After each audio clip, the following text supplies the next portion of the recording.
read from your book for Sutra 323? Sure. Thank you.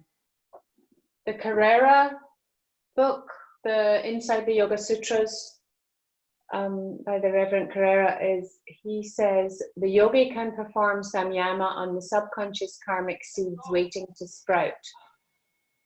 Some are appropriate to this current life circumstance and come to fruition quickly. Others find the current life inconducive to their growth. Through samyama, yogis directly perceive the karmas that have brought the present life into being and that have been the basis for vital lessons. When the lessons have been completed, the yogis know it is time to graduate from the present birth. After graduation from this birth, they may take another birth in the future. Or if they have attained self-realization, they might simply enjoy their unity with the Absolute. Knowledge of the time of death can be advantageous, since our last thoughts are especially influential in determining the nature of future births. Spiritual thoughts will help bring a birth favorable to furthering spiritual growth. Hankering after material success may bring a materially comfortable birth, and negative thoughts an undesirable incarnation. Since our character, based on that which has been most important to us, is revealed in our last moments, we cannot count on being able to forcefully shift our attention to uplifting images and thoughts. However, if our minds have become accustomed to dwelling on high spiritual ideals that are firmly grounded, see Sutra 1.14, Pam's favorite, we can be assured that the next incarnation will be especially favorable for continuing our journey to self-realization. And then it says that the related sutra is 4.8. From that, threefold karma follows the manifestation of only those vasanas, subliminal traits, for which there are favorable conditions for producing their fruits. That was Carrera's. And to be one, Edwin Bryant. Sure. Sometimes he confuses me more. Well, Amanda was talking about what you read yesterday. Yes, that is exactly what Amanda was talking about yesterday, right? They're having what thoughts are in your head, but it's interesting. It says you can't force it. Well, that's why you're always preparing. So right. That kind of like, it's already naturally just running through your head all the time. Right. Right. That makes sense. Yeah. Edwin Bryant says his translation is by samyama on friendliness and such things. Wait a minute, I'm on the right one.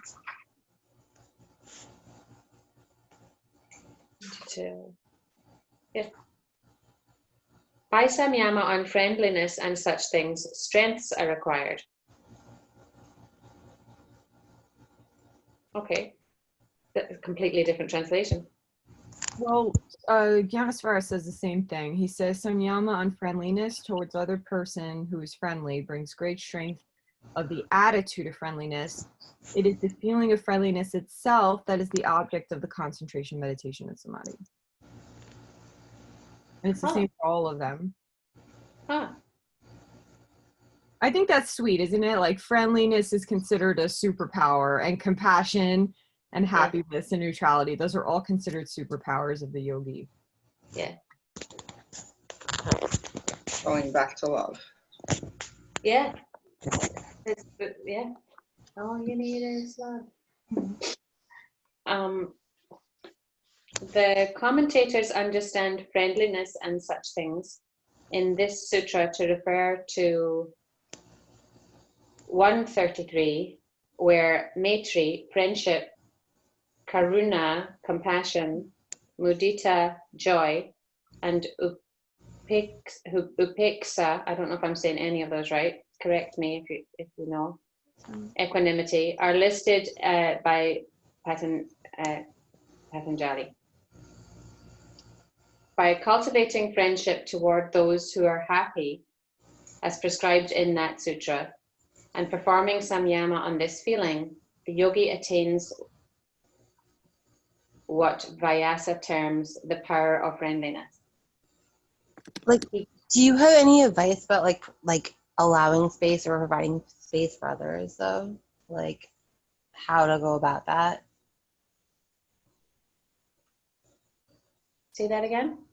Like, any advice about like allowing or providing space for others to like be themselves and to have gratitude and like, you know, provide a space for them to be themselves where you like are not judgmental of them, or I don't know if that's right, but I'm working on my gratitude, I guess, essentially. Right. I think all these things allow gratitude when you work with the 4 keys and locks, and they allow you to create space for people. Because like if we're so mired in our own problems, like Gyanasvara in earlier sutras talks about this one as you can go in the wrong direction, right? Like if you see someone who's friendly, then you can think like, what's wrong with them? What do they have it out for me, or like what do they want from me? And it's a big problem. Like people who are friendly and successful, and like we're supposed to make them our friends, right? We're supposed to be friendly towards them. But if we haven't dealt with the unconditioned conditionings of the mind, the unconscious conditionings of the mind, then they can sort of rear up their ugly head and interfere in our interpersonal relationships. So if you're focused on doing this all the time, friendliness towards the friendly, it's going to create a space that's safe for other people. It's the same with when somebody's suffering. You know, we may think, this is what the sutras have taught us thus far. Like, you may think if someone's suffering, oh, what an inconvenience. Now I have to take care of them. And, you know, like their suffering is affecting me, which is not the direction that the yogis say we should go in. They say we should have compassion for people who are suffering. And in that compassion, we stop placing our expectations on them, right? To be anything that they aren't. The 4th one, goodwill and happiness for people who are happy. It's like if you see someone who's really successful and really happy and really thriving, other people might look at them and start to get jealous and think, why don't I have those things? Oh, they must not have risen up on their own account. Like someone must have helped them. Maybe their parents were really rich, or like, you know, whatever, X, Y, Z. And then it misses the opportunity for us to emulate them and try to do what they're doing to get to where they got. And even in that situation, like if you think about those 2 people together, like wouldn't it feel different if somebody was like, wow, what a great job you did, versus like the jealousy of wanting to rip them down. So it creates a safe space, all of these. And then when someone's acting wicked, even in those situations, we don't try to advise them. Usually when someone's acting wicked, this is my husband calls it, your temperature rises, right? You get agitated, you get upset, you feel like you have to fight back, you feel X, Y, Z. But the yogis are teaching you can take action in an equanimous way, or you can step away in an equanimous way and not contribute to the wickedness. Like if you meet wickedness with wickedness, it's throwing fuel on the fire, right? Like they'll just try to up the wickedness more to overtake your wickedness. It's like a wild cycle that's unhealthy for everyone. But one of the yogi superpowers is getting to a place of equanimity, which means an even state where your temperature doesn't rise. You can stay even. You can stay focused. You can have clarity, even when somebody is acting wrong. And then that's the place of power, and probably more beneficial for the person who's acting wicked than if you acted wicked too, right? Like, I think about if someone's yelling at you. If you're standing there and not yelling back and you're just treating them with full compassion and not reacting, eventually the yelling's going to stop. Like they can only go on for so long, you know, if you're being totally rational. Eventually it stops, or they walk away, but the conflict ends. And then, yeah.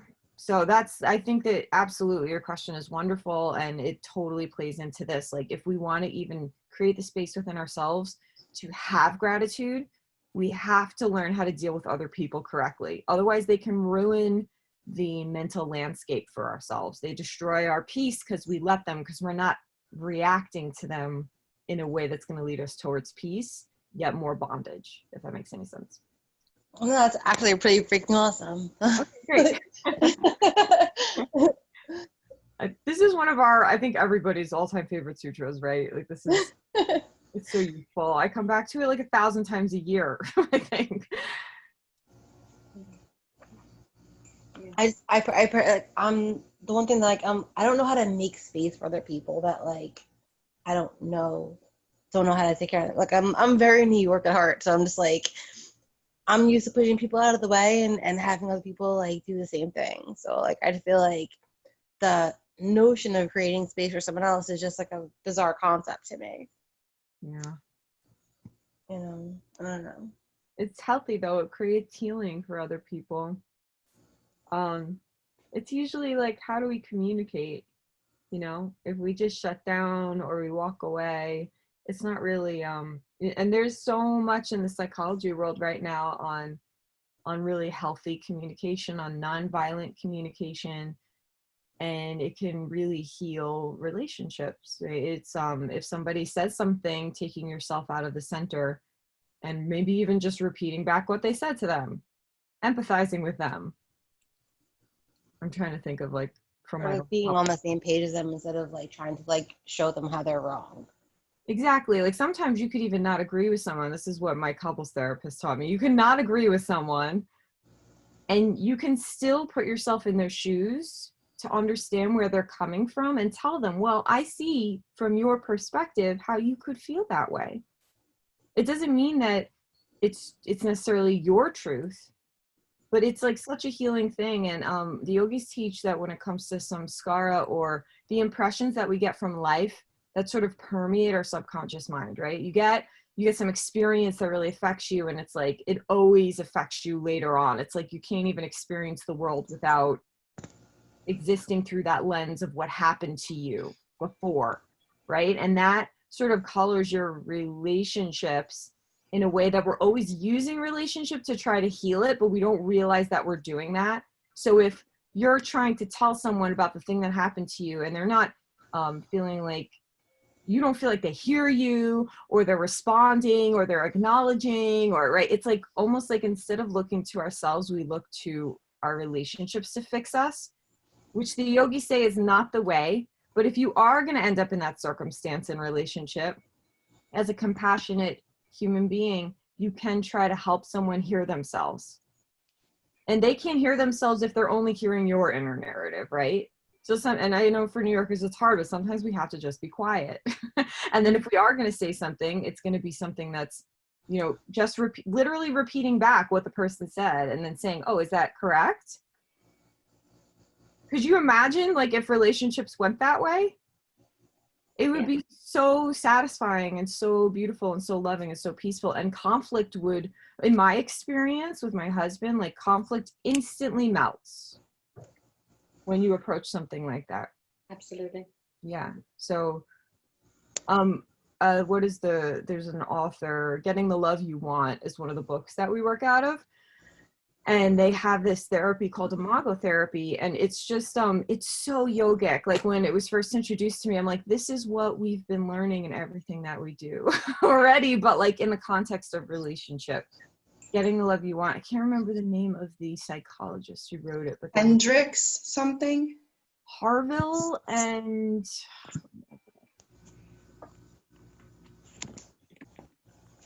anyway, imago therapy, it's just giving you a dialogue to be able to use that. It's very yogic. Harville Hendrix, yes. And Helen LaKelly Hunt. They're both PhDs and they're very smart. So, and they have a book for single people too.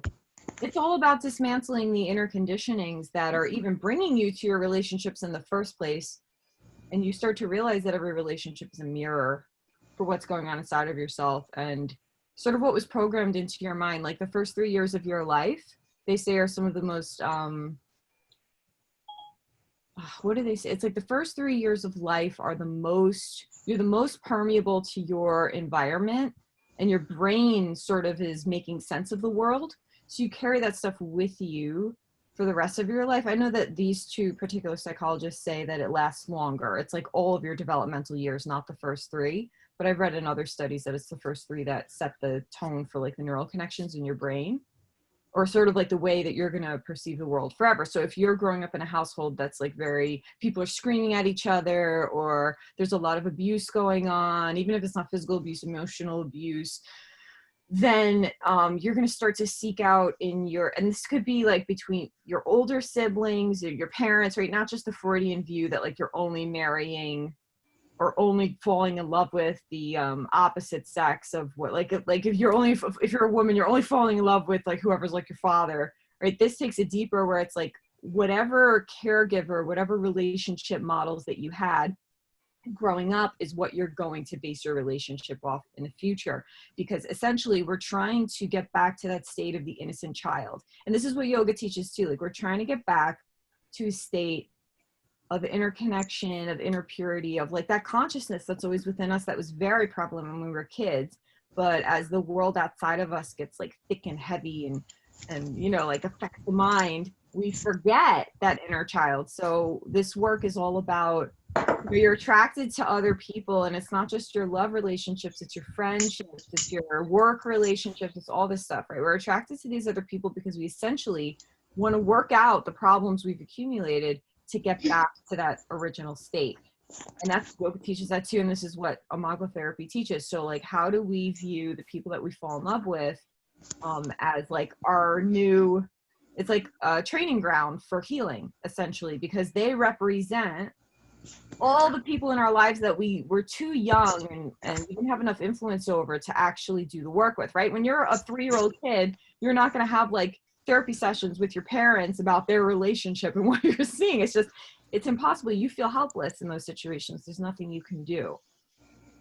So when you're older and you're like an adult and you have these relationships where you're supposed to be an equal, it's like we look to the partner to heal all of our problems from our past, and it's an impossibility. So anyway, these dialogues help us to and as a fellow New Yorker, I just want to share it because it definitely helped me.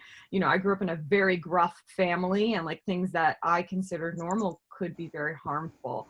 And as a yogi, you're trying to practice ahimsa, which is non-harming. So like I had to do this self-work to get to a place where I'd be less harmful in relationship and stop attracting, you know, abusive situations. So yeah. Just like responding to negative situations. Yeah. And almost attracting negative situations because we're desperate to heal ourselves if we were raised in negative situations. I feel like I'm more like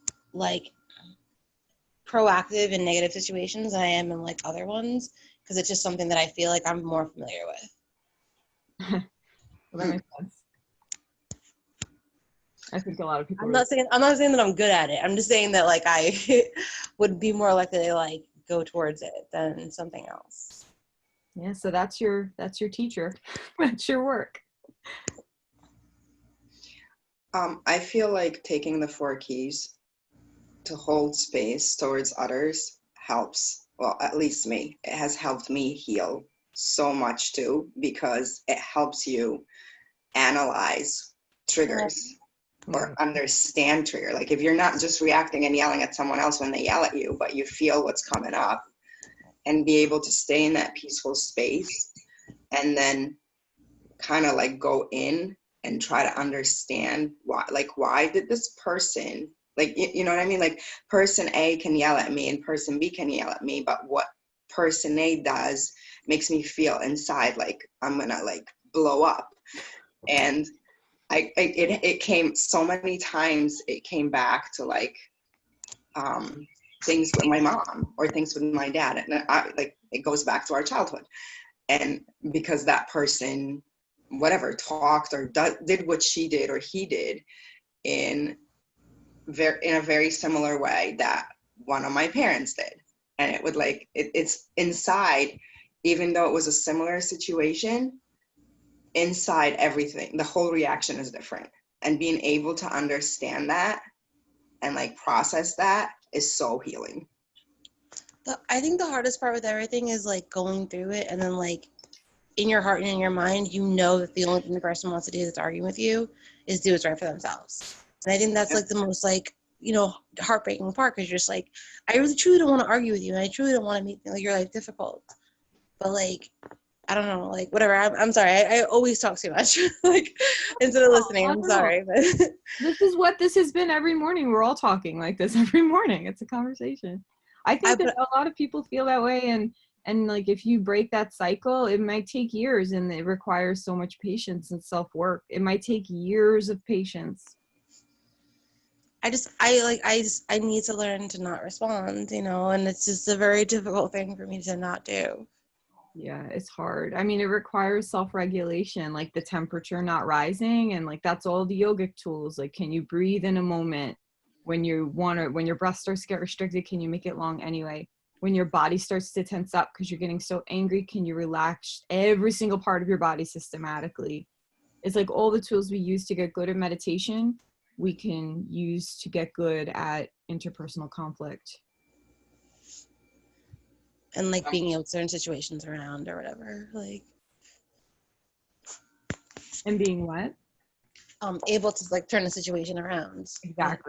Exactly, yeah. It's like stepping out of the cycle of suffering. If nobody steps out, it's never going to stop. That's true. Getting off the hamster wheel. Yeah. Yeah. And if it's a pattern that two people have been used to, I find that it's much harder to break it, even if you're trying. If you're the one who's decided to take the breath and stop and not react, the other person is expecting you to react still. And so when you don't, this is big experience. Then, so this is with my sister. We had this some time ago. Then she would get really pissed at me because I wasn't. That's actually my dad's secret weapon. He's like, the best thing you do to piss someone off is not to respond, and they get so mad. So it would really, and I like, oh, I can't win here. But eventually, it did work, and we're still not our relationship is still not what I would call a really truthful relationship. I just hold my tongue on so many things, because she can't hear it. She can't hear certain things. So I just, and it's a shame, because I don't feel that we have a really truthful, honest, two-way relationship. But that's just the way it is. At least we don't fight all the time anymore. That's the first step, right, Jackie? Eventually, Absolutely. how do we get to those truthful, loving relationships? It requires real hard work. It does. I feel like I've come a long way in appreciating more who she is. We're very, very different people. And I don't get triggered by her as much, because I truly appreciate her for who she is more than I used to. I used to just become a 10-year-old again every time we disagree. But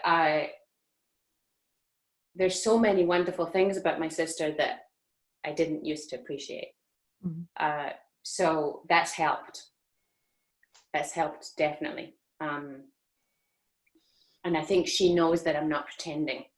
I'm not just being quiet and pretending. She knows that I appreciate her, So that's helped. And age. We've both gotten older. age helps. But it kind of calm down a little bit with age.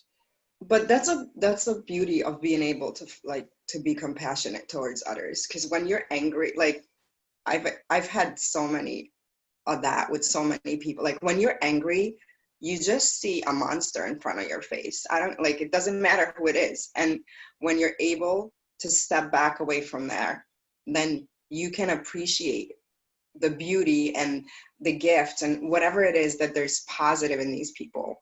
But when you're angry, all that just blanks out. Yeah. And that's all you see, all the negative coming at you. Yeah. So I'm trying to work on that now with my principal. I knew you were going to say that. Because she's the one person who triggers me now. She's the person. So, you know, I see when I'm online and I see a pop up that an email's coming through from her, I get this my stomach. So now I'm trying to work on that same compassion to see where, you know, what's beautiful and what's compassionate and what's good in her, instead of me just seeing, oh my God, here she goes again. You know? So, and it's coming. I realized I was reading something yesterday. Oh, it was the blog that you sent on the sutra, the piece that you sent. There was one line in that just made me realize, I was like, oh my gosh, it's my own arrogance that causes me to dislike her so much. That's what it is. I feel like I'm better than her or something in what I do. I've got pride in what I do because I've spent a lot of time making sure that I read the research and I keep up to date and I do, you know, try to do what's best. And it bugs me that she doesn't know early childhood. And it's my arrogance that's causing this conflict, I think. I don't think she thinks there's a conflict. I don't think she even realizes what she does, how she triggers me. But I got like an epiphany yesterday when I read, I can't remember what the line was in what you sent, but I read it several times and I was like, oh my God, that's what it is. I'm just being arrogant and I have to let that go. She is the principal, she is the boss, she has the authority, I don't. So maybe I'll be able to move forward in that as well. Fingers crossed.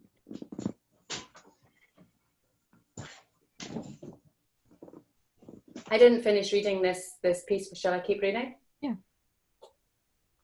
So,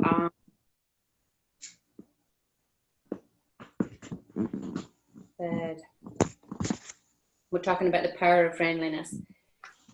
He becomes the well-wisher of all, say the commentators, can make the whole world happy, and his effort to win the friendship of others will not be in vain. He destroys all envy and hatred from his heart, says Hariharananda, becomes completely free from malice and harshness, and no thoughts of harming others ever darken his heart, such that all people, whether malicious or not, find him to be a source of comfort and friendship. Likewise, by performing samyama on the feeling of compassion, that yogi is prescribed to cultivate toward those in distress. That's 133. The power of compassion arises. He can lift the suffering out of their pain, says Vakaspati Misra. By samyama on joy toward the pious, one attains the power of joyfulness. The commentators note, however, that samyama is not directed toward the fourth prescription listed in 133, equanimity toward the sinful, because equanimity is not a specific feeling, but an absence of other feelings. Samyama would thus seem to require a distinct state of mind as an object of focus. Otherwise, the meditator has nothing on which to focus. Essentially, the mechanics of this type of samyama seem to be that through the sheer intensity of total absorption on a feeling, such as those listed above, the chitta of the yogi becomes so completely pervaded and charged with that feeling that it emanates out and affects other people. Oh, that sounds lovely, doesn't it? This is just an extension of commonly experienced principles. Laughter, for example, can be contagious, as can sadness, anger, or other emotions. As we have seen, the principle of samyama simply enhances and expands on those occurrences. All feelings, after all, are potentially inherent in chitta. The mind is a seat of emotion. So through samyama, the mind simply manifests what is latent within it. Do you guys want me to explain how to do samyama? Do you feel ready for that? I'd be interested to hear it. Yeah, it's not too complicated. It's just like we're talking about it, and I don't know if anybody knows how to do it. I've never really taught anyone, I don't think. I'm interested. Okay, so we have to do the preliminary parts of yoga meditation, right? We have to use all the techniques to gain the skills before we can move on to the next part. And the last skill we gain is equanimity, right? So the first skill is to be able to, let me see if I can remember off the top of my head. We have to relax the whole body by like in a moment. You have to be able to sit comfortably in an erect posture. You have to be able to instantaneously calm the breath. You have to be able to watch the thoughts going through the mind without attachment to them. And then you have to be able to pick out each thought and decide, is it with discrimination? Is this leading me towards freedom or towards bondage? Then we start to reprogram the brain by favoring the thoughts that lead us towards freedom. Then we eventually get to a place of equanimity, right? So those are the steps in meditation.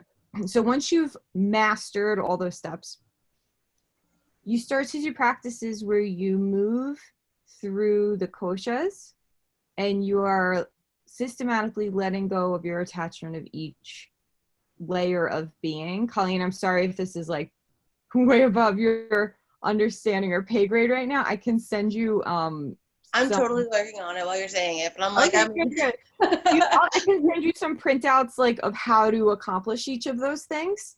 If you're interested.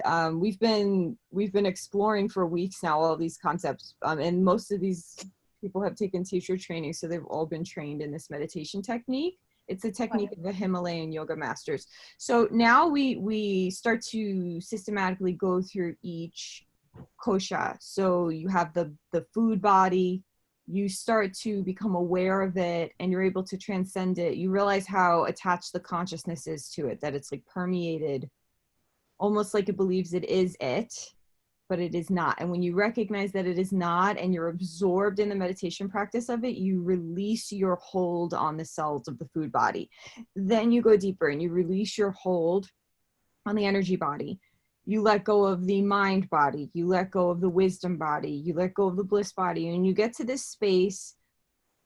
It's so deep and quiet. And I don't know if you guys have gotten to this space yet, but once you get to that space, you have access to the Karman Shaya, which is it's like the field of all possibility. It's the place from which all things manifest. So in that space, right, this isn't like a thing that you're thinking about.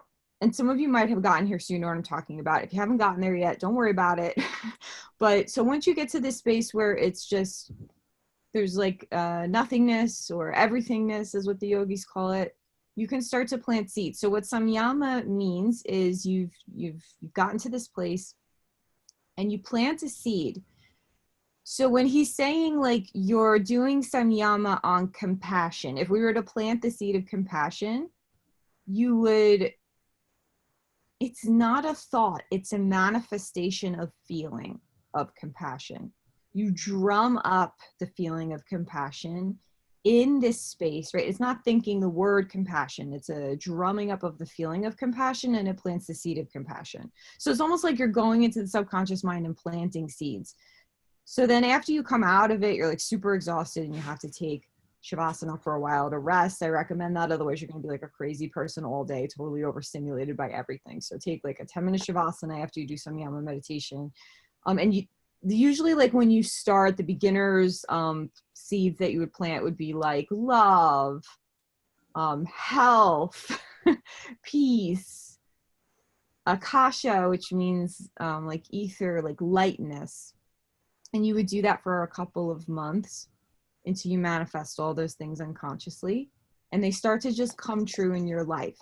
That's the idea of samyama. It's like you don't have to actively seek out these things or practice these things anymore, because so the way that our subconscious mind was programmed when we were younger by all the external things that we didn't intentionally want to put there, samyama is like an intentional programming where suddenly you start to play out those things in your life unconsciously without even trying.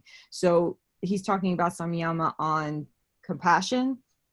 You would suddenly be just instantaneously, it would be easy for you. You would just permeate compassion, friendliness, right? So when you first learn about these sutras, it's like on the surface of how do we intellectually understand these things, but the samyama is like way beyond intellectually understanding anything. It's all very emotive and very based in feeling, and it's beyond the thinking mind. But it's very simple. Once you get there, it's very simple. It's just you have to do all these practices to get to that. That's why when I first teach meditation, I'm like, okay, you're probably going to be working on the first 3 skills of like relaxing your body, right? Breathing deeply. And before you could even get into the advanced meditation practices, it all sort of stands upon the last skill that you gained. But it is interesting to kind of know where you're going, right? I feel like for me, like I've tried like for like it's like keep your mind quiet for 1 minute, and like I literally get to 5 seconds, and all of a sudden it's just like nothing. Like I can't. Like it's so hard. Well, this tradition teaches that the mind will never be quiet. You're just not participating with it anymore. That's the one thing that I actually appreciate the most. Some of the things that I've learned is like you don't have to react to every thought that you have. Exactly. Just put it away. Well, you're focusing on the quiet underneath the thoughts. That's all. It's not the thoughts of the mind never ever shuts up ever. It's like, it's just the chatter. It's like the emanations of whatever it's been exposed to, like what you watched on TV, what conversations were around you, what you read that day, the things that you saw. It's just the emanations of like the processing of that. But the yogis teach that the mind is not who you are. So there's this really empowering moment that happens in meditation when you realize you're something separate from your mind. And Like, it's gonna go ahead. It's gonna sound like the dumbest thing you've ever heard in your life, but when I was a kid, like I used to think like little things would happen to me and then they would mean something to me in my life, and like I actually like appreciated it and valued it, and like I don't know, like maybe it was just like the fact that I wanted something and it turned into something that actually happened, and I don't know, I just like when I was little, like that was something that I valued and I cared for. That was also when my mind was uncluttered, you know what I mean? So it's like, I don't know if like me getting older, just like me realizing that like it never really ever meant anything, or like that my mind is so cluttered that like I can't anymore because that I'm older and I have more concerns. Like I'm not really sure what the difference is. What do you mean? You mean like things would occur to you that they would happen and then they would happen? Yeah, basically. Yeah, no, we were talking about that because we're right on that chapter right now. That's something that's everybody has access to as human beings. Well, as like sentient consciousness, you should go back on YouTube and watch all of our other discussions. It will blow your mind. Yeah, because time isn't real. Everything's already happening. So like when your mind is not cluttered by illusion that time is linear, like you start getting flashes of things, which can creep you out. But like the busier your mind gets, the less you get that. So when you do these meditation practices, all kinds of crazy stuff starts happening. So it's actually not invalid what you're saying or crazy, and a lot of us have experienced that too. No, but when I was younger and my life was quieter, like I would just like, you know, like there'd be certain things that'd be more predominant than others, and then they would happen. And I'm just like, yeah, sport for me, you know? And like I just feel like being older, like that's not something that ever happens any longer. Well, with children, the veil of illusion isn't as thick. It's like you can see things more as they are because your mind is more fresh, if that makes any sense. I think you're right on to something.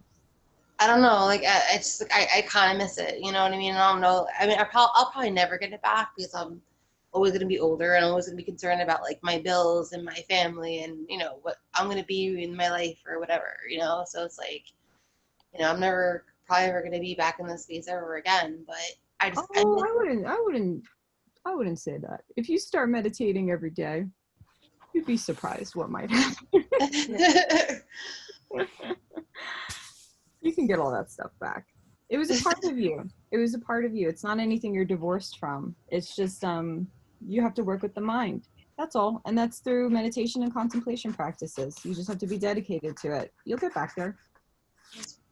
Thank you. Yeah. Thank you for sharing your feelings and thoughts. I think it's really helped to inform and interesting conversation. No, thank you. Yeah, I appreciate the. I feel like I like totally like took over. Like. No, don't worry about it. I'm always the one taking over, so it's nice to hear someone else talk. And then there was silence. Like, It's 8:13. So we should move into breath work. Unless does anyone have anything else to add? We're good. So let's come to a nice long seat or lengthening to the spine wherever you're seated. Take a deep, deep inhale to the nose. Exhale, side out to the mouth. Inhale deeply to the nose. Exhale, side out to the mouth. We'll take one more round. Inhale deeply to the nose.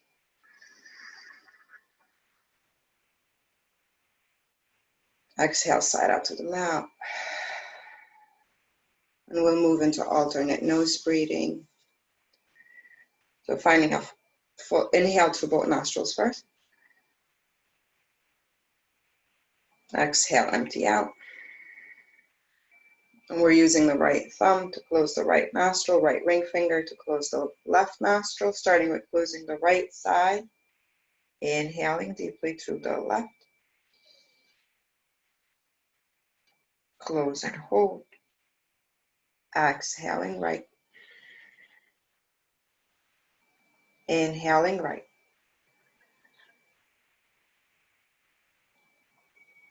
Close and hold. Exhaling left. Inhaling left.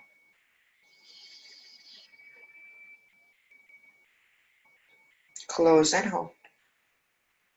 Exhaling right.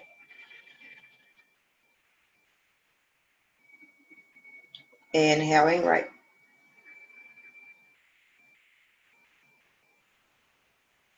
Close and hold. Exhaling left. Taking 4 more rounds just like that at your own pace, keeping the inhale and the exhales even. If you have retention within your practice, the top of the inhale, the bottom of the exhale, allow yourself to take that.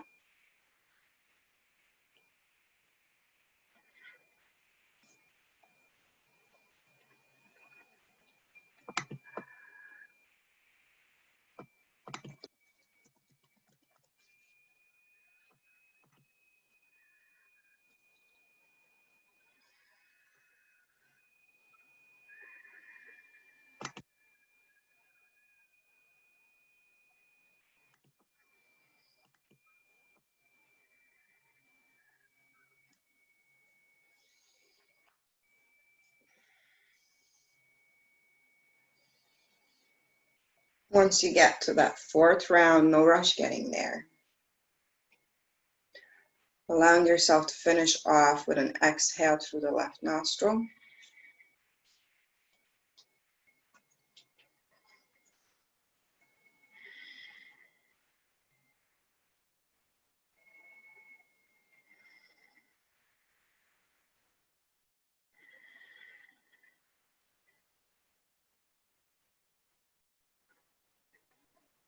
And then dropping in.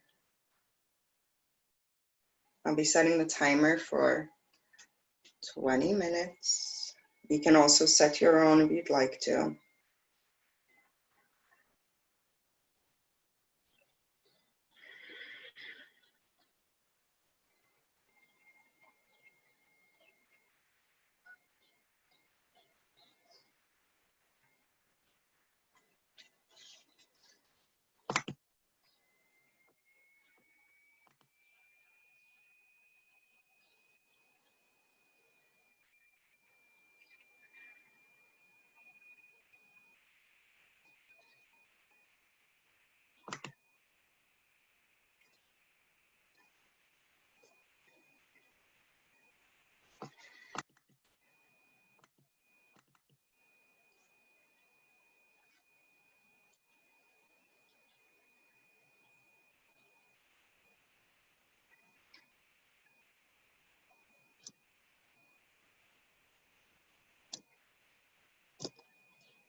Gently bring the hands to the heart center.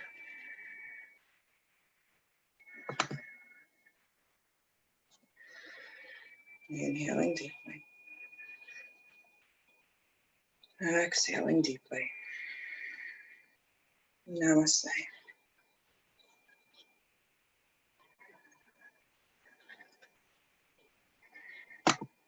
Thank you. Thank you, guys. Thanks, Thank you, Jackie, for reading. Thank Thank you. you, Jackie. Have a good day, everybody. Have a good one. Thank Bye, you. guys. Bye.